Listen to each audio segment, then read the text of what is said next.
सर्वप्रथम मी आयुक्तांचं खरोखर आभार मानेन.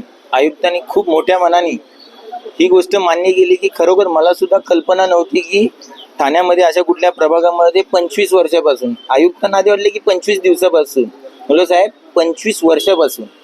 हे ऐकून त्यांना खरोखर आश्चर्याचा धक्का बसला की ठाण्यामध्ये अशा ठिकाणी 25 वर्षापासून गढूळ पाण्याचा पुरवठा होतोय. तर आयुक्त महोदयांनी त्याच्यावरती दिलगिरी व्यक्त करून सर्व अधिकाऱ्यांना त्या ज्या टेक्निकली गोष्टीची माहिती घेतली आणि त्यांनी नक्की आश्वासन दिले की लवकरात लवकर ह्याच्यावरती कारवाई करून संत ज्ञानेश्वर नगर, डॉक्टर गंगाधर नगर आणि प्रभाग क्रमांक 13ला अतिशय स्वच्छ आणि नियमित पाणी पुरवठा करण्याचं आश्वासन आयुक्त महोदयांनी दिलं. काय कारण सांगितलं त्यांनी? कारण की त्यांनी असं म्हणताना आम्ही ऐकलं की रॉ वॉटर ट्रीटमेंट न करता ते पाणी येतं. तर याचं कारण काय सांगितलं की फिल्टरेशनला जागा नाहीये, जमीन नाही, नेमकं काय?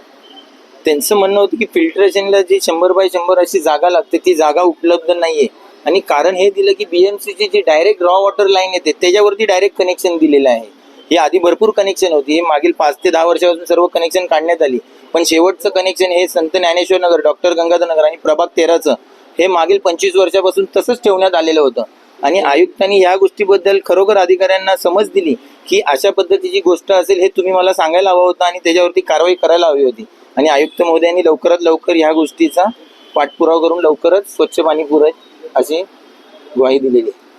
तुमचं समाधान झालेलं आहे की पुन्हा काही आंदोलन? समाधान म्हणजे आयुक्त महोदयांनी खरोखर मोठ्या मनाने हे मान्य केलं की आमची ही चुकी आहे की प्रत्येक नागरिकाला, ठाणे महानगरपालिकेच्या हद्दीतील प्रत्येक नागरिकाला स्वच्छ पाणी पुरवणे ही ठाणे महानगरपालिकेची नैतिक जबाबदारी आहे. ती जबाबदारी टाळता येणार नाहीये, त्यामुळे ती नैतिक जबाबदारी आहे.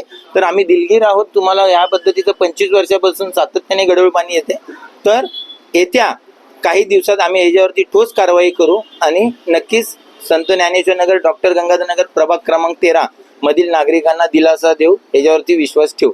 जर येत्या काही दिवसात ह्याच्यावरती ठोस कारवाई जर काही झाली नाही तर नक्कीच परत संत ज्ञानेश्वर नगर, डॉक्टर गंगाधर नगर आणि प्रभाग 13 मधील सर्व नागरिकांतर्फे तीव्र आंदोलन छेडण्यात येईल.